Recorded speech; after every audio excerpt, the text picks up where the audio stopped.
Ginny Just. And I'm Beth Soboloff, and we're Two Grannies on the Road. Welcome back to Two Grannies on the Road. Today we're interviewing Ann Kerrigan. And Ann is the assistant director of the studio here at East Bridgewater Community Television.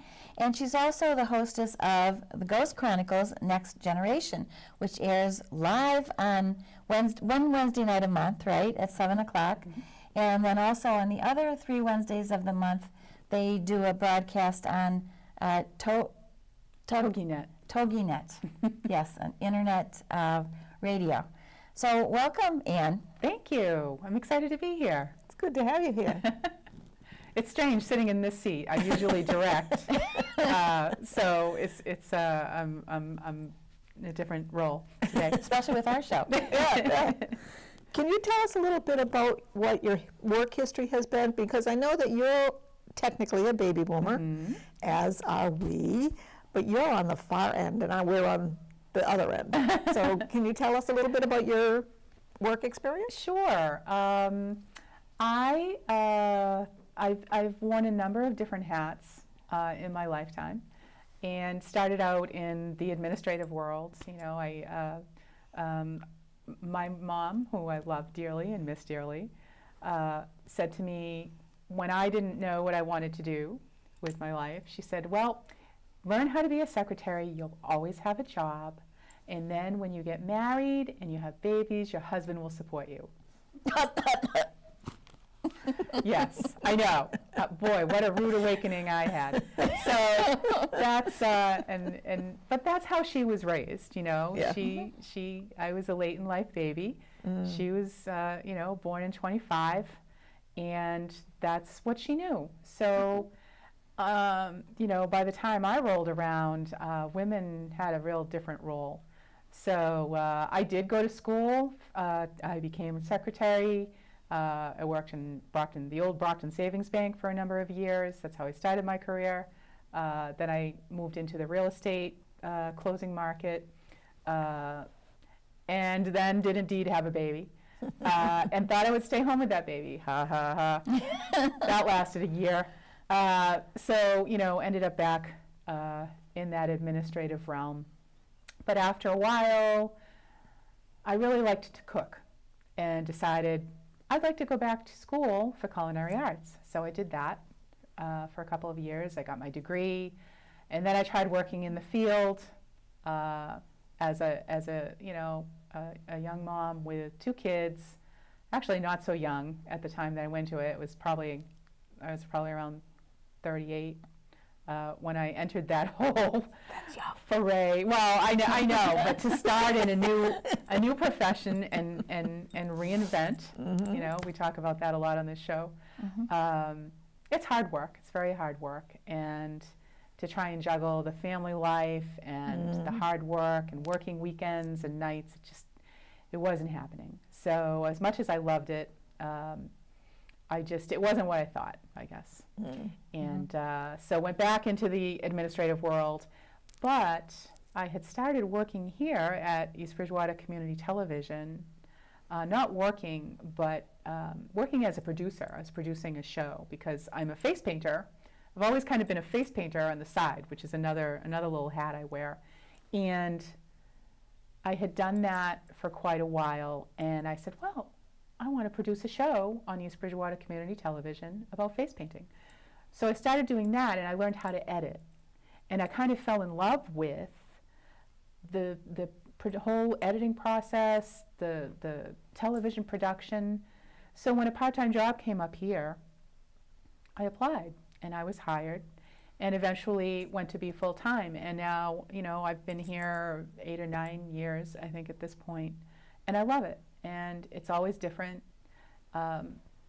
Year to year, we might do a lot of the same things, but I meet a lot of great people, like my 2 grannies. And I am producing another show now called Ghost Chronicles Next Generation, which you mentioned earlier. Mm-hmm. So I have finally left that administrative life behind. And this is my latest reinvention. Mm-hmm. I started here, in my mid-40s, and I love it. I do love it, and I love being out there in the community, and I love, everything I do. So that's me. That's me. Hope I didn't talk too long about me. No, that's great. That's what we want to hear. Inspiring to other people who want to change careers and they're afraid to. And part of the reason that we're here with you today is that we decided that it might be fun to do an investigation of the Bridgewater Triangle. It would be an adventure for the two grannies, and it would be something in your realm of paranormal, and you've done some work in the triangle. So we had a little adventure. So tell us about, actually, where is the Bridgewater Triangle? What's the geographic area? Okay, so the Bridgewater Triangle is roughly a 200 square mile area in southeastern Massachusetts. And it's one point is in Abington, one is in Rehoboth, and one is in Freetown. And this term was coined by Lauren Coleman, who is a cryptozoologist and had done a lot of research about the strange things that were happening in this triangular area. And it was just a number of contributing factors that people started to put together about why is there so much going on in this particular area. So that is the Bridgewater Triangle, and I was recently fortunate enough to be included in the Bridgewater Triangle documentary by Manny Familare and Aaron Cadieux, and award-winning documentary. I'm in it for a couple of minutes. I was really excited that they asked me to participate in it. And if you're interested in learning about the Bridgewater Triangle, I highly recommend it. Yeah. Can you get it on eBay or on Amazon? You can go to, I believe it's bridgewatertriangle.com. Oh. Just go right to their website. You can order it from them. And I think actually if you want to just purchase it for a download, you can do that too. Okay, So, cool. So to kind of kick off our adventure that we had, we decided to go to Anawan Rock first. And the history there goes back to the King Philip War. So can you fill us in? Sure. It's a very long, long, complicated history, but in a nutshell, when the colonists came over and settled in Plymouth, and obviously they met up with the Native Americans. So in this area, the Wampanoags were the tribe most prevalent. And the leader of this tribe was Massasoit. And he coexisted pretty peacefully with the early settlers for quite some time. But at the point in time where the colonists wanted more land, they wanted more control, and they kind of just kept spreading and spreading and spreading, things started to get a little dicey. Now, Massasoit had two sons, Metacomet, and the other son was Wamsutta. They were given Christian names by the settlers, so Metacomet's name was Philip. When his dad, Massasoit, passed away, the elder Wamsutta became chief of the tribe, but things were still unsettled with the colonists. And Wamsutta was trying to negotiate with the early settlers at some point in time, and was at the governor's house doing these negotiations, and somehow fell ill after eating something. Supposedly, the belief was that he was poisoned. Perhaps he was. I mean, who will ever know? But he fell ill and died, and that's when King Philip, Metacomet, became chief of the tribe. So things got worse. The relationship between the Native Americans and the colonists was deteriorating. They actually they tried to arrest King Philip, and in the process, some number of Native Americans from his tribe were hung. And this kind of kicked off the war, and King Philip's War was on. So what happened at that point in time was now they were, burning down houses and attacking, and everything was going on. And this covered a vast area of New England. It wasn't just in the Bridgewater Triangle. That was part of it, but it was encompassing of most of New England. So now the governor has decided we need to capture King Philip. He has sent out his scouts who are looking for him, and the leader of this expedition was Captain Benjamin Church. And so now, eventually, they did capture Philip. He was shot and killed, beheaded, because that was the custom at the time. Beheaded, his head was put on a pike outside the settlement for a generation. And then he was drawn and quartered. Because they wanted to make sure he was really dead, I guess. It's all very gruesome. Yes, Jeez. Horrible, horrible history. So now, what happened before Metacomet or King Philip was killed is he had a wampum belt, or a number of wampum belts, which he gave to his right-hand man, Anawan. Anawan took the wampum belts and ran. So now King Philip is dead, and Anawan is on the run. And that leads us into our first, we have a video. I'm going to hand it off to you now. Right, and so we took this little adventure with a friend of Ann's, Elizabeth Russell, who did also some investigation in the Bridgewater Triangle and plotted out some of the places where people could go and see parts of the Bridgewater Triangle, longitudes and latitudes, right? Do you want to talk about that? And yeah, her book is Touring the Bridgewater Triangle by Elizabeth Russell, my friend. My so friend she Lizzie. picked up the story there, Yep. and so let's go to the video. All right.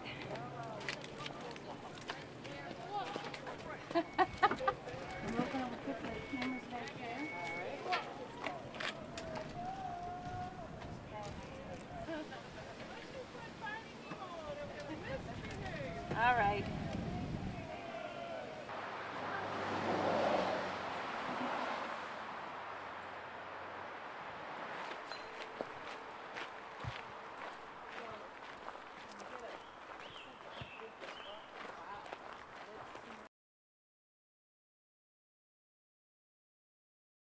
Right now, Benjamin Church has been charged with capturing Anawan, and so he's tracking him for like 2 weeks until we come upon August 28th, 1676. And he's got reliable information that Anawan is camping here with about 50 or 60 of his men. Church is only with about 6 guys up against 50 or 60 warriors. So they decide that they may not get another opportunity. So they decide that they're going to approach him anyway. So what he does is he's entering from this side of the rock when we're looking at it. And he has his, his guides, which are Native Americans. He has them enter around this rock carrying huge baskets so that they're coming into that camp, blocking some of the view. And Benjamin's men go in behind the baskets so that they don't see these 6 guys coming with him. And so now we're going to go around the back of the rock, and that's where he was captured. The guides have come into this camp bringing these big baskets. Now, Benjamin Church writes that he came over the top of this rock, and on this ledge were Anawan and his young son sleeping. And he briefly takes Anawan's young son hostage. And Anawan had said that he'd never be taken alive by the whites. And so he just, basically, I guess he just crumbles. That's his son, you know? And so what happens next is that Anawan tells the guides to go out to, not Anawan, Benjamin Church tells them to go out to the little campfires that are out there and let them know that Anawan has been captured and has been, you know, surrendered, and, you know, just surrender peacefully as well and not raise a stink. So that's what happens. And so for the entire night, everyone else is sleeping, and Anawan and Benjamin Church sit on these rocks and they just look at each other all night long. Occasionally they would talk. They weren't talking men, you know, but occasionally they would talk. And then at one point in the middle of the night, Anawan jumps down from the rock, walks down, and he goes, you know, Church is like, is he arranging an ambush? Is he going to the bathroom? What's he doing? He's running away. Doesn't really know. But he grabs on to the young son. And so you can't really imagine that Anawan would have left his son. So he comes back, and he comes back with several wampum belts, one of which is Metacomet's war belt, made of black and white wampum, and a couple of powder kegs and a couple other little trinkets. And he gives those to Benjamin Church. And it's basically an exchange for Benjamin Church had promised safe passage to all the other warriors. He couldn't do the same for Anawan. He couldn't say what was going to happen, but he promised him he wouldn't kill him that night. And so they kind of came to an understanding. And what the whole thing is, one of the theories about why the Bridgewater Triangle has so many problems is because of that wampum belt. That the war belt is missing and the whites have it. No one knows who it is, who has it. The last it was known, it was given to a family in Swansea. Swansea had been one of the towns that were attacked, but a family in Swansea has had it, but who knows? It could be anywhere at this point. You know, you know, someone might have been like, this piece of crap, you know, and thrown it away. Who knows? But it would be extremely valuable. I saw one like it in the Smithsonian. They're beautiful. They really are beautiful. And you know, I'm reading about it. I'm like, man, I just want to hit yard sale after yard sale because someone's going to be like, you know, I'll be like, how much you want for that planter? You know, and maybe get it for a quarter. You know, That hang in my grandmother's house, I hated it. But it was also sacred. it was It sacred. was sacred to the Wampanoag people. Yeah, And they say yeah. until the wampum belt is returned, that events that have been happening in the Bridgewater Triangle will continue until the wampum belt is returned. Wow. Yeah. That's the story. I know. It makes me want to find it just to return it. Right. You know? Yeah. Because I mean, What do you do with it's- it? Yeah. Who do you return it to? Well, you know, there's still the Wampanoag tribe, Yeah. and I'm sure That's they'd true. love to have it. And it's like 6 feet long. Yeah, it's Oh. 9 9 inches inches wide, and it's long. Oh, It would okay. hang from side to side, Right. you know, and so that was his, the emblems, for lack of a better term, of his royalty, Right. you know. Okay, That yeah. was, you know, like, you know, a crown or a scepter.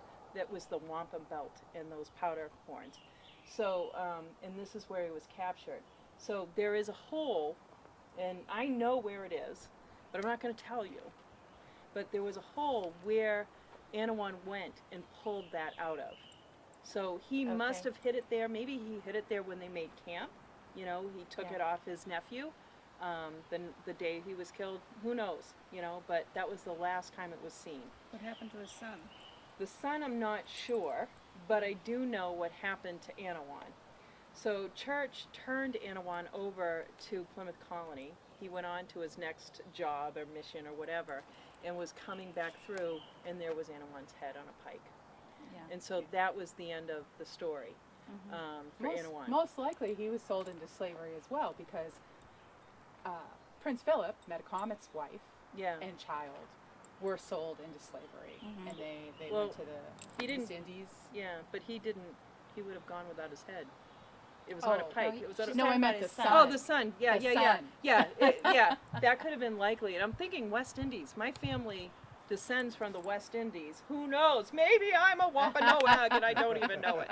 I know I'm an Irishman from the West Indies, but at any rate, that piece I didn't know that they were selling them into the West Indies, so that's pretty interesting. Yeah. But so Benjamin Church was not happy about that because I think they had established a sort of rapport and respect, and to see that, he had to have known that that would happen, Of course. you know, but he just, you know, still he wasn't happy to see that it had happened.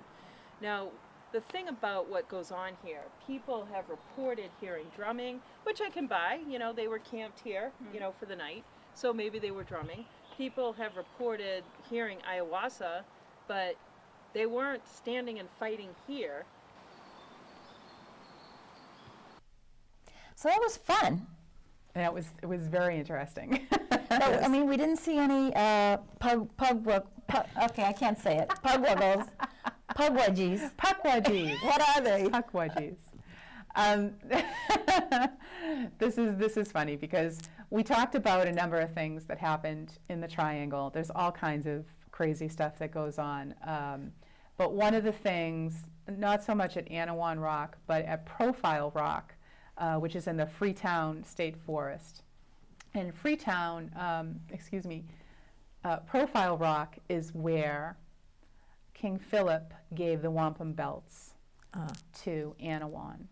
So supposedly there are a lot of Native American spirits in this area, and one of the things that is legendary are the Puckwudgies. Now the Puckwudgies are kind of like small, mischievous creatures. And I love them already. I know, right? They, unfortunately, they lead people into dangerous situations. So they're a little bit more than mischievous. And supposedly they have convinced number of people to jump off the top of Profile Rock and kill or seriously injure themselves. I know we did not get down there to visit Profile Rock, but this is just one of the legends of the Bridgewater Triangle. So after we did this little adventure at Anawan Rock, then we went to the Hockomock Swamp. Right. And she and Elizabeth again told us a little bit of the history of what went on in the swamp. Take a look. All right, we've got our sticks, our reeds, and here we are in a part of Hockomock Swamp. So the Indians used this area, I think, as kind of a place of protection, like a fort.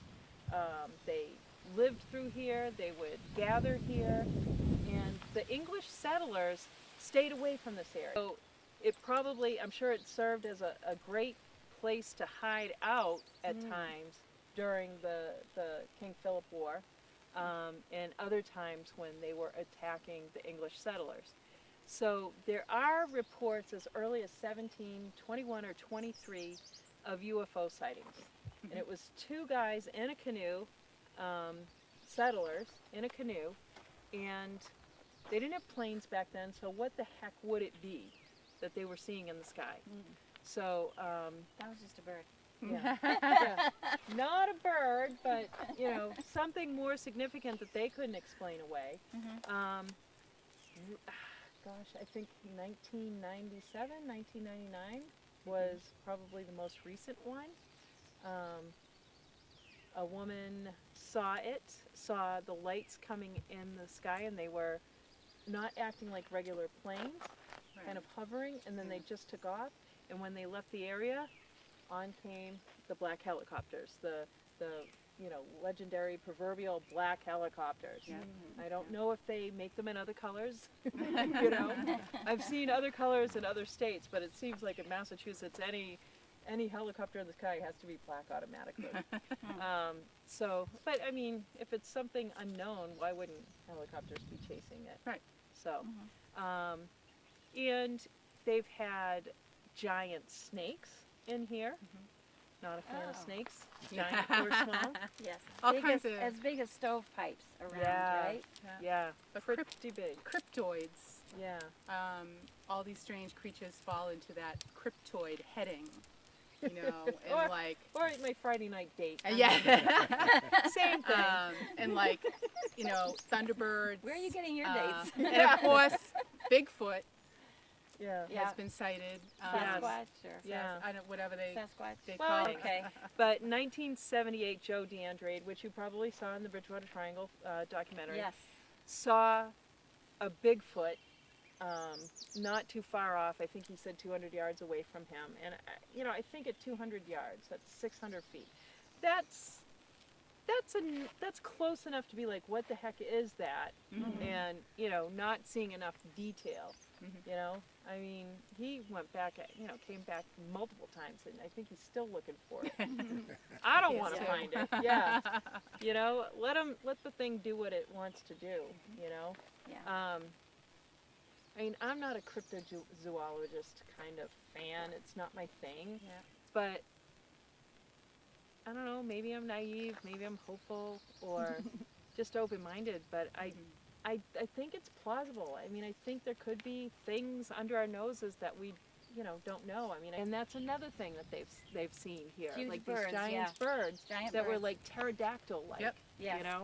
And birds are prehistoric animals, Mhm. so it's possible. There was also a wild dog, supposedly a huge dog Yeah, that attacked horses. And yeah. when's the last time anyone ever reported anything unusual? Do you know?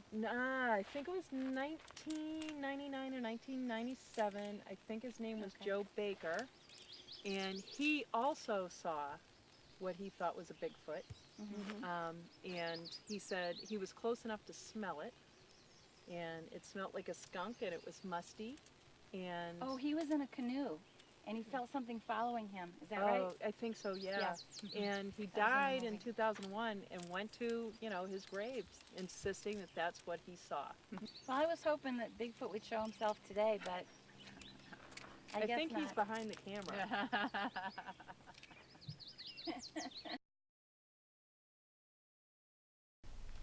What was that at the end? Was that Bigfoot? No. I don't know. Oh, maybe. Who knows? You never know with the two grannies. So tell us a little bit about, just to wrap up the Bridgewater Triangle, tell us a little bit about what you found in your investigations. Part of what I talked about in the Bridgewater Triangle documentary was, I'm also a paranormal investigator, and we had investigated quite a few houses in East Bridgewater, and they had just, said, what are some of the things that you've found? One house that we did investigate does date back to the late 1600s, so that was when East Bridgewater, was established. And my friend Michael Markowitz, who does electronic voice phenomenon recording, picked up some crazy stuff on his recordings. We got a rifle shot, and this is all stuff that you don't hear live, so we're kind of sitting there talking to the family and heard this rifle shot. Oh my gosh. Smelled perfume that we shouldn't have smelled. No one was in the house but us, and came and went. And there's a lot of paranormal activity in East Bridgewater. That's awesome. Well, we've run out of time today, and I know we could go on, or Ann could anyway, with stories of the Bridgewater Triangle. But anyway, thank you for being with us today for this episode of Two Grannies on the Road.